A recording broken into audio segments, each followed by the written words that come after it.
So ito po, meron po tayong good news sa efforts ng pamahalaan ni PBBM para po tuluyang magkaroon ng kapayapaan at matigil na itong threat ng NPA. Okay, we are down to five weekend guerrilla fronts. So dati po nasa 90 plus yung mga fronts na yan, kalat sa buong bansa, talagang well entrenched sa kanilang mga bayan.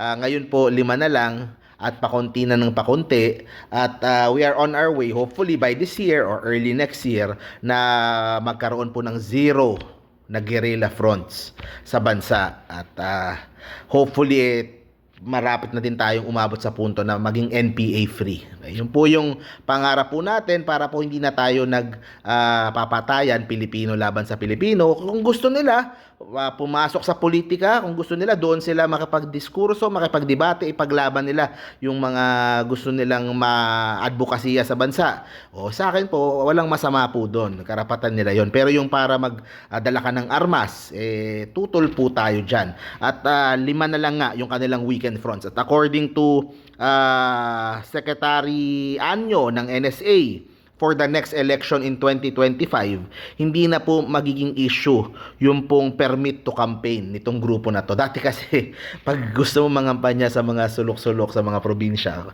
may permit to campaign ka pa. Isipin mo, kailangan mo pang bayaran yun. Pero hindi na siya ganun magiging issue. Very minimal presence now. Dahil po tuloy-tuloy pong tinutugis ng ating mga militar, ng ating mga kapulisan. Kaya ako po ay saludo po sa kanilang ginagawa. And hopefully po nag-extend na ng kamay si PBBM, tanggapin na nila yung amnesty. Magbalik loob na po sila sa ating gobyerno at makiisa sa proseso po para po tulungan po yung pong kanilang mga lugar at kanilang mga komunidad. Kasama po dyan, okay? Kasama po dyan ay yung pong pagpapatuloy ng mga proyekto sa barangay, okay? In-ensure po ng NTF-ELCAC yung completion of barangay development projects. Ayan, inaffirm po ng NTF-ELCAC yung kanilang commitment to working closely with LGUs para po dun sa mga barangay development projects. According to NTF-ELCAC Executive Director Ernesto Torres, in-address po niya yung mga concerns ng delay. Sabi niya yung delay ay primarily because the timing of fund releases from the DBM and due diligence being conducted by the LGUs.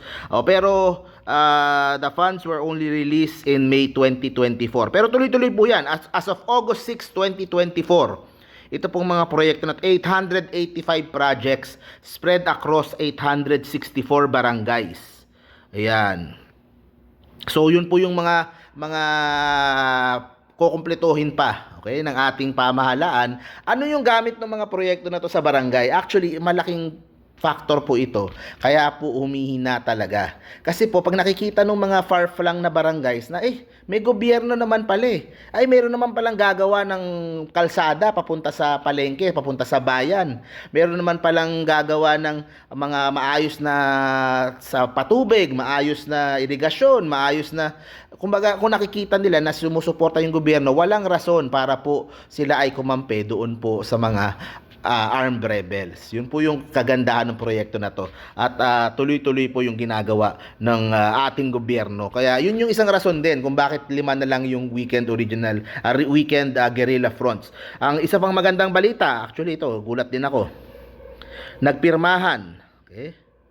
Nagpirmahan yung pong, teka lang, saan ba yung balita? Ang AFP, ang ating sandatahang lakas, at ang UP, okay, University of the Philippines, ay nagkaroon po ng Declaration of Cooperation. Okay? Representatives of UP and the Armed Forces signed a Declaration of Cooperation nung nakaraang linggo sa Camp Aguinaldo. The declaration lays down the initial framework for future projects involving collaborative research, publications, and capacity building initiatives. O yung key areas of cooperation includes developing research projects, contributing to the Philippine Journal of Public Policy, ano pa to? enhancing submissions of the quarterly digest ng AFP's Office of Strategic Studies. So marami pong mga pagtutulungan na ganun. So maganda po ito kasi alam naman natin, syempre, sa kasamaang palad, mga state universities at colleges po kadalasan ang nagiging grounds kung saan nagre-recruit po yung pong mga rebelde. Itong mga rebelding grupo na ito, yung mga terrorist groups na kinakalaban po yung ating gobyerno. So magandang step po ito para po magkatulungan na makita ng mga estudyante, makita hindi kalaban yung ating mga sundalo. Sila nga yung nagbubuwis ng buhay para sa atin, 'di ba? Sa West Philippine Sea to ensure yung peace sa ating bawat sulok ng ating bansa.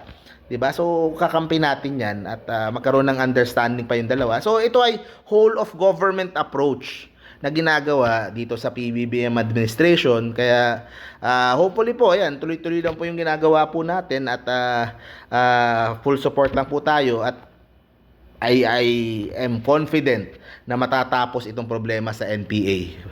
At least, at the very least, bago matapos yung termino ni PBBM. So, yun guys, thank you very much po. See you po sa next video po natin. Stay safe parati guys. Bye-bye.